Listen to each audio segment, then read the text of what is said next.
पण ज्या प्रकारे आता जो अपराधी आहे, ज्या गोष्टीप्रमाणे एन्काउंटर झालाय, त्या पोलिसांचं मी पहिला आभार मानते की त्यांनी एवढ्या मोठ्या ह्यानी बिघडणी आज एवढा एन्काउंटर केला आणि आमच्यासारख्या महिलांना एक न्याय मिळाला।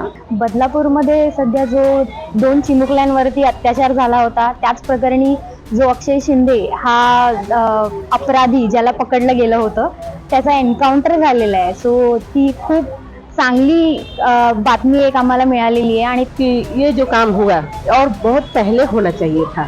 कोई भी आरोपी ऐसा कांड करके बचना नहीं चाहिए और इस घटना की वजह से सबको सीख मिलेगा कि ये कोई भी बलात्कार करने से पहले 100 बार सोचेगा कि इसका अंजाम क्या होगा। त्यासाठी आपल्या महाराष्ट्र राज्याचे मुख्यमंत्री एकनाथ शिंदे साहेब तसेच उपमुख्यमंत्री देवेंद्र फडणवीस साहेब यांचे मनापासून आभार आणि राज्य सरकारचेही मनापासून आभार। आणि त्याच्यासाठी मी माननीय मुख्यमंत्री एकनाथ शिंदेजी आणि फडणवीस साहेब यांचा खूप मोठा आभार मानते की अशा नराधमाला अशी शिक्षा होणं फार गरजेचं आहे।